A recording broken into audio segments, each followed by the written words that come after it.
Totalmente recuperado da Covid, de volta ao trabalho no São Paulo, o presidente Júlio Casares conversou comigo e respondeu sobre 3 pontos importantes do Tricolor no vídeo de hoje do canal do Nicola. Vou esclarecer cada um deles.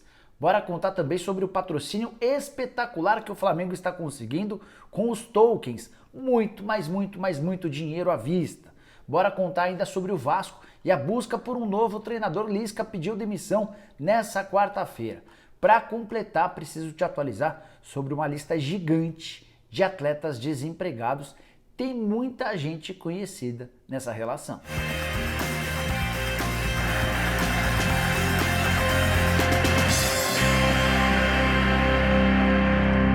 Fala aí pessoal, sou o Jorge Nicola, bem-vindos a mais um vídeo do canal, que legal ter vocês por aqui. Antes de começar a passar as informações, pedidos rápidos. Deixa like no vídeo, se inscrever no canal apertando esse botãozinho vermelho de inscreva-se e lembrar que o programa do Nicola dessa quinta-feira começa um pouquinho mais cedo a partir das 6 da tarde, combinado? Agora sim, bora começar o vídeo, não sem antes dividir uma dica com vocês. Se você já ouviu falar sobre apostas esportivas, certamente já conhece a NetBet. A NetBet é referência no assunto, tá? Há 20 anos no mercado e com uma equipe de suporte brasileira para te atender a qualquer momento. Mas vamos para a parte que interessa. Faça agora mesmo o seu primeiro depósito usando o código NetBetBrasil para receber a oferta de boas-vindas da NetBet. Uma vez inserido o código corretamente e seu depósito processado, você será acreditado com uma aposta grátis de 100% do valor do seu primeiro depósito, até R$200 mais R$20 no cassino ao vivo, além de 10 rotações grátis em Las Vegas. Então não perca essa oportunidade, clique já no link que está no comentário fixo desse vídeo para você acessar o site da NetBet e ter direito a todas essas vantagens. Não vai ficar fora dessa, hein? netbet.com.br, o site dos campeões. Agora sim, bora começar o vídeo. Contei para vocês na quarta-feira que o Marinho andava bravo com o presidente Andrés Rueda. O que o dirigente santista fez? Foi até o CT e convocou o Marinho para uma conversa. O presidente queria saber os motivos para tanta chateação do atacante. E a promessa é de que a situação será resolvida muito em breve. Mas fui ouvir uma pessoa próxima ao Marinho e essa pessoa segue afirmando que o atacante deve ficar na Vila Belmiro somente até dezembro. Ele tem contrato até o fim do ano que vem, mas pretende permanecer no Peixe somente até o final desse campeonato brasileiro. Queria contar também que Arauz, o meia chileno que pertence ao Corinthians, segue em conversas com o Colo-Colo. O Colo-Colo já apresentou uma proposta oficial ao Corinthians pelo empréstimo do jogador, mas o Arauz tem dificultado. Mesmo fora dos planos do Silvinho, ele não joga 5 partidas. O Arauz entende que voltar para o seu país seria um retrocesso na carreira. E nesse momento ele pretende permanecer no clube. Que coisa maluca, né? O Corinthians, louco para se livrar dele, teria a possibilidade de economizar R$300 mil por mês, mas ao que tudo indica, o Arauz não deve ser negociado, a menos que o Colo-Colo melhore bastante sua proposta. A ideia do time chileno era levá-lo por empréstimo. Importante, a janela no Chile se encerra nessa sexta-feira. Para completar esse giro, bora contar que o Atlético Paranaense conseguiu ser eliminado na semifinal do Campeonato Paranaense, perdeu nessa quarta-feira para o FC Cascavel por 2-1 de virada. O Campeonato Paranaense vai ter Londrina e FC Cascavel e a crise está comendo solta pelos lados do CAP, especialmente depois de mais um tropeço. Bora falar agora sobre os desempregados no Brasil dentro do futebol. O último levantamento feito aponta 14.700.000 desempregados no país. Pandemia, crise e tudo isso só aumentou o número de desempregados. No mundo da bola, isso também é visto. Você vai olhar para alguns jogadores e vai ver alguns bem interessantes. Outros não são tão interessantes assim, mas tem muita gente de nome que não tem conseguido se recolocar no mercado de trabalho. Bora essa lista, começando com os goleiros. Sidão, ex-São Paulo, estava no Figueirense até o ano passado, não conseguiu mais voltar. Júlio César rescindiu o contrato com o Grêmio em março e segue desempregado. Na lateral direita a gente tem o Jonathan, ex-lateral da seleção e do Atlético Paranaense. O contrato dele acabou na virada da temporada 2020-2021 e não conseguiu mais se empregar.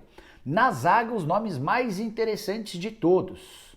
Davi Luiz, ex-Arsenal, não conseguiu se reempregar até agora. Gemerson, ex-Corinthians, mesma situação, já se vão 2 meses desde que ele deixou o timão. O Maicon, que fez sucesso pelo São Paulo, tinha contrato com o Al Nassr, o contrato foi rescindido em julho e até agora nada. Sem contar no Dedé, completamente recuperado dos problemas no joelho, não joga desde o fim da temporada de 2019, quando defendia o Cruzeiro. Já na lateral esquerda, alguns jogadores conhecidos, mas não muito interessantes. Júnior Tavares acaba de rescindir seu contrato com o São Paulo. Carleto, que já fez sucesso em alguns clubes brasileiros, está desempregado. O mesmo caso do Ramon, que jogou no Vasco durante muito tempo, esteve enorme tempo contundido e segue sem encontrar um clube. Bora falar sobre os volantes, tem muita opção. Não sei se também muito interessantes, mas tem muita opção. Vocês lembram do volante Fernando, que surgiu no Grêmio, jogou no Spartak Moscou, esteve na China? Ele se tornou bastante conhecido depois que o motorista da sogra dele foi preso na Rússia. Um baita caso polêmico, enfim. Fernando está desempregado. Assim como o Ralf, ex-volante do Corinthians, estava no Avaí e não teve seu contrato renovado. Jusilei, outro que também segue à procura de emprego. O Jean, recentemente deixou o Palmeiras, também está parado. Os meias, jogadores com um pouquinho mais de qualidade, podem jogar um pouquinho mais à frente. O Maicon acaba de deixar o Grêmio. O Ramires, desde que saiu do Palmeiras, não voltou mais. Cícero, meia que já jogou no Figueirense, no São Paulo, no Fluminense, entre outros clubes. Elias, jogador que foi oferecido várias vezes para o Corinthians, não consegue se recolocar no mercado de trabalho. Lembram do Lulinha, jogador que surgiu na base do Corinthians, era um fenômeno na base, nunca conseguiu estourar no profissional, estava jogando no Japão e está de volta ao Brasil à procura de emprego. Isso sem falar no Maico Suel, no Guilherme, ex-Atlético Mineiro, ex-Cruzeiro, ex-Corinthians, estava no América Mineiro. Esses são os meio-campistas. Bora falar sobre os atacantes.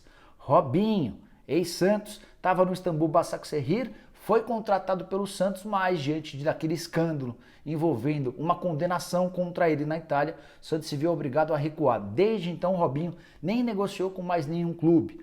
Rafael, atacante que estava no Borussia Mönchengladbach, ele não teve seu contrato prorrogado na Alemanha. O Ceará tentou algumas vezes contratá-lo, não conseguiu, e o Rafael segue desempregado morando na Alemanha. Tem também o Ricardo Oliveira, que já teve uma carreira muito consolidada, sólida, com gols em vários times. Desde que deixou o Curitiba, não conseguiu mais voltar. Fernandão estava no Goiás, teve problema com doping, tem negociações nesse momento com o Botafogo. Ainda não se sabe ao certo como é que vai se dar a punição dele, mas o Botafogo quis entender as condições e ele pode ser contratado. Para fechar, queria contar sobre o Kleber Gladiador. Lembra dele? Ex-Palmeiras, entre outros clubes, foi jogar nos Estados Unidos, 36 anos de idade e está nesse momento sem clube.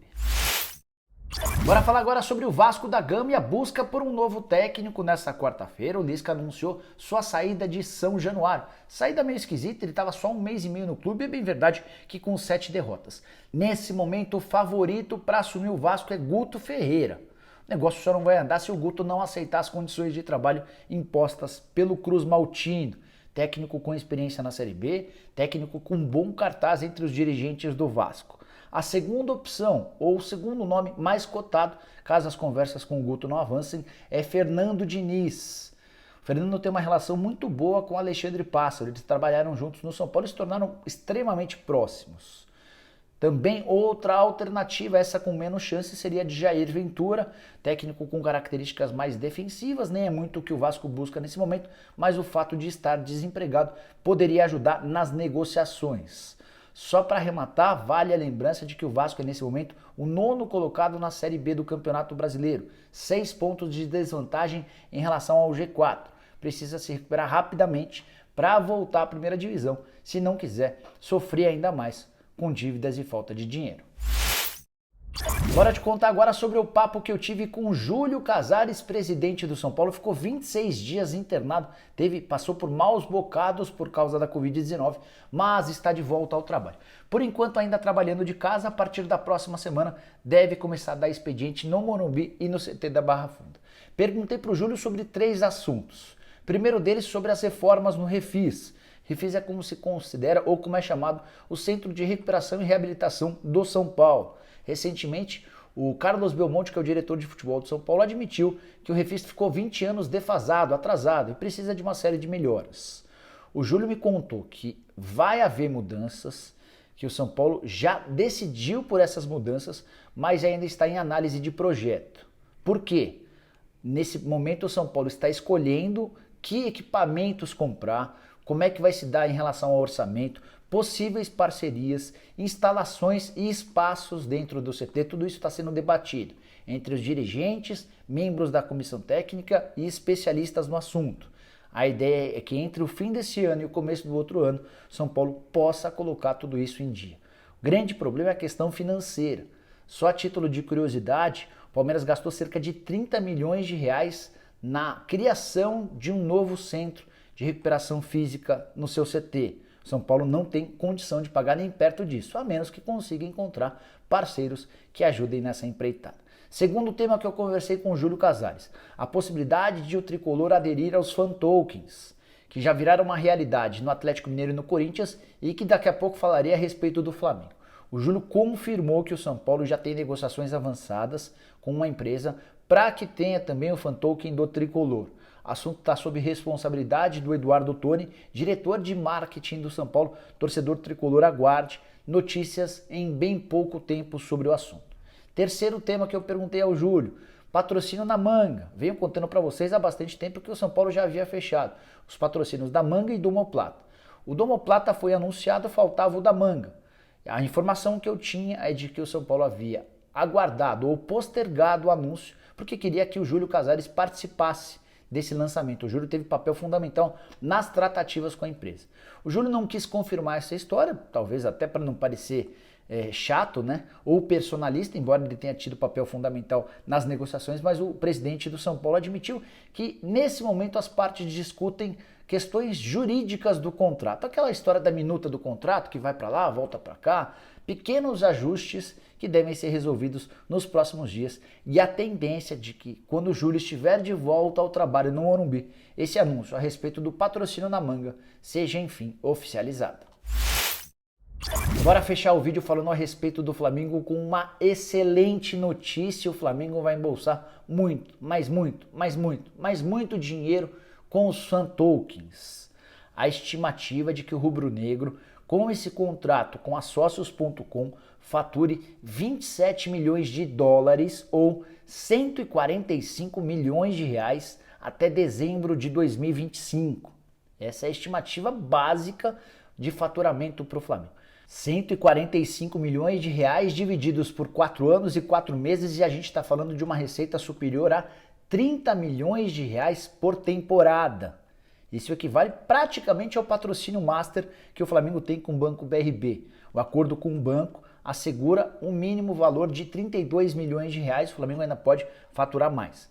Mas a curiosidade é que esse fan token vai garantir ao Flamengo uma grana que o Atlético Mineiro e o Corinthians, os dois primeiros parceiros da Sócios.com, a mesma empresa que cuida de todos os clubes em relação ao fan token, não pagou para Galo e Corinthians, vai pagar ao Flamengo. Como é que vai funcionar esse contrato? Antes é legal contar que a camisa de treino do Flamengo vai fazer uma associação, vai ter a marca da Sócios.com. Além da camisa de treino do time principal, a camisa oficial de jogo do time feminino também vai levar o logo. E tem também as camisas dos times de base. Todas as categorias de base do Flamengo vão fazer propaganda para Sócios.com. Bora falar a respeito do contrato, como é que vai funcionar. Informação do jornal O Dia. O contrato pode alcançar 27 milhões de dólares ou 145 milhões, como eu falei, da seguinte maneira. O Flamengo vai receber 1,5 milhão de dólares nesse ano ou 7 milhões e 900 mil reais. A partir de 2022, a renda mínima garantida é de 3 milhões de dólares por temporada ou 15 milhões e 800 mil reais. Tem ainda mais 13 milhões 750 mil dólares ou 73 milhões de reais com licenciamento de marketing. Isso sem falar em bônus. Os 145 milhões de reais podem ser acrescidos graças à performance, em caso de metas estabelecidas e obtidas pelo Flamengo em relação a vendas de criptomoedas. O Flamengo ainda pode faturar mais 500 mil dólares por ano. Só é importante contar, muita gente não entende direito como é que funciona essa história da criptomoeda. Vou tentar fazer um resumo breve. As criptomoedas são moedas vendidas em nome do clube em todo o mundo. E quanto melhor a fase do time, maior é a demanda, mais gente querendo comprar e a tendência é que essa moeda se valorize. O Flamengo tem bons subsídios, é um time bem estruturado financeiramente, estruturalmente e dentro de campo também com bons reforços. É possível que a criptomoeda do Flamengo seja a mais valorizada entre todas de clubes brasileiros. Você que gosta de mexer com criptomoeda pode estar diante de um bom negócio. Bom, pessoal, eram todas essas, as várias informações que eu queria dividir com vocês no vídeo de hoje do canal do Nicola. Espero que vocês tenham curtido o vídeo, deixem like por aqui. Quem ainda não se inscreveu vai apertar esse botãozinho vermelho. A gente se encontra a partir das 6 da tarde com o programa do Nicola, sempre deixando você super bem informado sobre as coisas do futebol. Combinado? Abraço, tchau, tchau!